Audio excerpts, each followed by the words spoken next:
Cycle পেল, সাইকেলের উপর থেকে প্রেমটা কিন্তু চলে গেল। এবার সাইকেল মোটরসাইকেলের উপর প্রেম জন্মালো।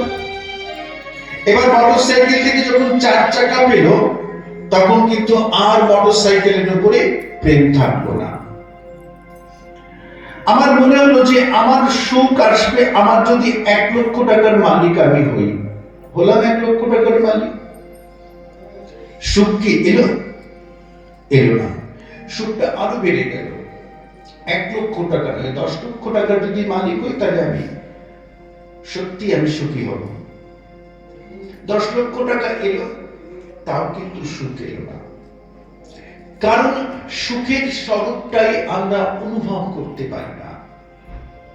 ঘুমাই সুখম, ঘুমাতে সুখ রয়েছে। এই সুখটার অনুভব কেমন করে আসবে আগে নিজেকে জানতে হবে। চিত্ত দর্পণ মার্জনম, এই দর্পণটা ময়লা পরিষ্কার করতে হবে। মুখের ময়লা তো কাঁচের আয়নার সামনে দাঁড়িয়ে পরিষ্কার করে দিচ্ছ, কিন্তু এই মনের ময়লা, এটা তো কাঁচের আয়নার সামনে দাঁড়িয়ে পরিষ্কার হবে না।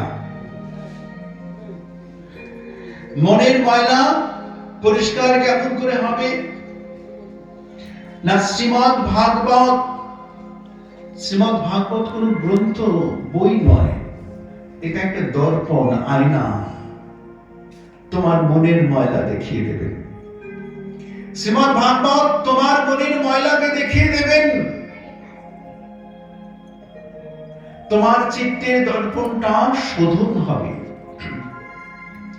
কারণ জেনে রাখো, প্রারব্ধ কর্মফল এমন একটা বস্তু, এই প্রারব্ধ কর্মফল কিন্তু মানুষকে পেতেই হয়। সেটা পাপ কর্মের হোক আর পুণ্য কর্মের হোক। তোমার সঞ্চিত পাপ এবং তোমার সঞ্চিত পুণ্য কর্মের ফল তোমাকে পেতে হবে। এই জন্মের কর্মফল তো আছে। তুমি যা পূর্ব জন্মে পাপ পুণ্য করেছো তার ফল নেমে আসবে। কেউ পাপ কর্মের ফল আগে পায়, কেউ পুণ্য কর্মের ফল আগে পায়। আজকে যে এখানে এসে আপনারা বসেছেন কৃষ্ণ কথা শ্রবণ করবার জন্য, আপনারা এটা ভাবুন না কেন, ঠিক আপনারা এমনি এমনি চলে আসলেন। একবার হলো আপনারা বাড়িতে চিন্তা করেছেন যে আজকে আমরা কৃষ্ণ কথা শ্রবণ করতে যাব। মনে তো একবারও ভেবেছেন যে আজকে আমরা বিকেল বেলায়, সন্ধ্যে বেলায় কৃষ্ণ কথা, ভাগবত কথা শ্রবণ করতে যাব? তাহলে এই যে ইচ্ছা মনের মধ্যে, মনে তো ইচ্ছা জাগলো না যে আজকে সন্ধ্যে বেলায় গিয়ে কোথাও মার্কেটিং করতে যাব। মনের মধ্যে এই ইচ্ছা আসলো না যে আজকে সন্ধ্যেবেলা আমি বসে বসে টিভি দেখব। মনে ইচ্ছা এলো না যে আজকে বসে বসে কোন বন্ধুর বাড়িতে, আত্মীয়ের বাড়িতে গিয়ে গল্প করব। তাহলে মনের মধ্যে যে ইচ্ছাটা এলো যে আজকে আমরা ভাগবত কথা শ্রবণ করতে যাব, এটা কেন এলো? এমনি এমনি এলো না। মনের মধ্যে জাগলো যে আজকে আমরা কৃষ্ণ কথা শ্রবণ করতে যাব। ভগবান বলছেন যে আমার কথা শ্রবণ করতে যাব, এই ইচ্ছা যদি মনের মধ্যে জাগে, ভগবান তৎক্ষণাৎ তার হৃদয়ের মধ্যে প্রবেশ করে কৃপা করে দেন। শুধুমাত্র ইচ্ছা জেগেছে মনের মধ্যে যে আমি তোমার কথা শ্রবণ করতে যাব, তাই শুধু মনের মধ্যে যদি এই বাসনা যদি আসে, তাহলে যদি এই কৃপা হয়, শ্রবণ করলে কি হবে? ব্রজ গোপিকাগণ বলছেন, তব কথামৃতম তপ্ত জীবনম কবি বিদীরিতম কল্মষাপহম শ্রবণ মঙ্গলম শ্রীমদাততম ভুবি গৃহন্তি তে ভুরিতাচনা। গোপী গীতে বলছেন ব্রজ গোপিকাগণ, হে প্রভু, হে নাথ, তব কথামৃতম তপ্ত জীবনম। আমরা জানি যে তোমার কথাটাই অমৃত। তোমার কথারূপ অমৃত যদি কেউ একবার পান করতে পারে, তাহলে কি হবে না? তপ্ত জীবনম, এই যে তত্ত্ব জীবন, আধ্যাত্মিক, আদি দৈবিক, আদি ভৌতিক, কষ্ট পাচ্ছে না মানুষ? বলে আমার কত দুঃখ, আমার কত কষ্ট, আমার কত যন্ত্রণা। কিন্তু এই দুঃখ, এই কষ্ট, এই যন্ত্রণার কারণ কিন্তু কেউ নয়। হয়তো কাউকে সামনে দেখতে পাচ্ছ, তুমি মনে করছো যে এই লোকটার জন্য আমার আজ এত দুঃখ, আমার এত কষ্ট, আমার এত যন্ত্রণা। কিন্তু জেনে রাখো, ওটা উপলক্ষ মাত্র। একজন কাউকে সামনে দাঁড় করাতে হয়, মাধ্যম লাগে। তোমার সেই কর্মফল কাউকে মাধ্যম করে তোমাকে ফল প্রদান করছে।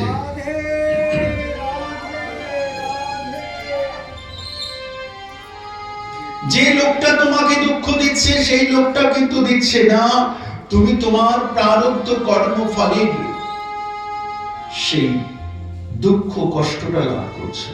সেই লোকটা উপলক্ষ মাত্র। তোমার দুঃখের জন্য তোমার কর্মফল দায়ী।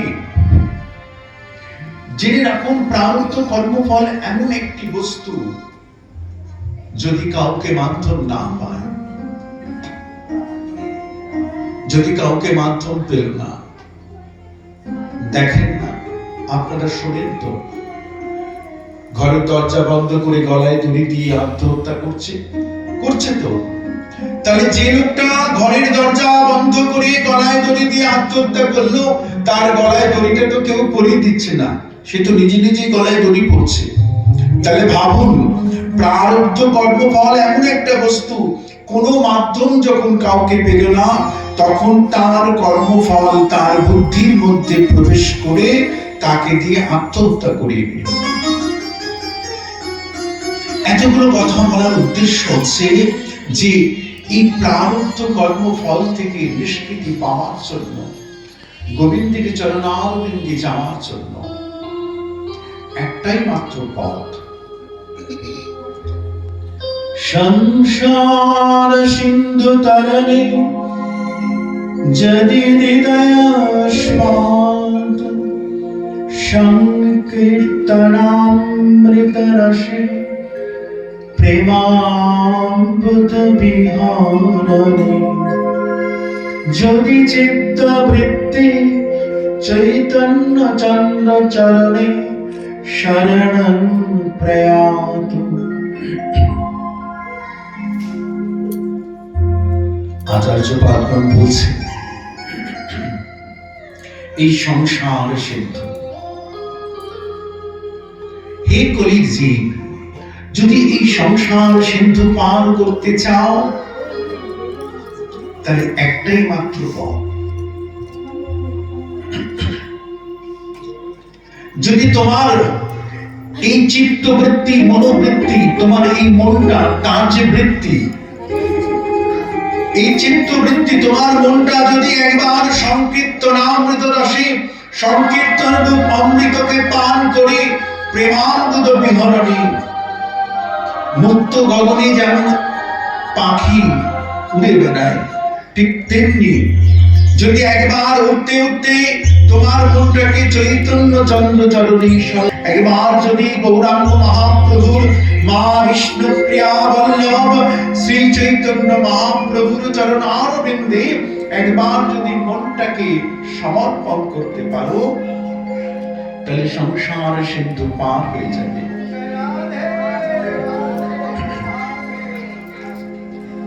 মনের কথা বলছেন, মনটা সমর্পণ করতে হবে। ভক্তিটা মনের প্রয়োজন, ভক্তিটা ইন্দ্রিয়ের নয়। কেউ যদি মনে করে আমি সারাদিন ভগবানের চরণে তুলসী দিলাম, দাও, কতবার দেবে তুমি তুলসী? 108 বার, 1000 বার ভগবান বলছেন আমার চরণে তুমি যতবার তুলসী দাও তাতে আমার কিচ্ছু যায় আসে না। তুমি আমার চরণে তুলসী দিচ্ছ মানে তোমার হাতটা তো আমার চরণে আসছে। ভগবান বলছেন তাতে আমার কোনো লাভ হয় না, আমার কিচ্ছু যায় আসে না। আমি দেখি যে তোমার মনটা আমার চরণে কতবার এলো, তোমার হাত আমার চরণে কতবার এলো, তাতে আমার কিছু যায়।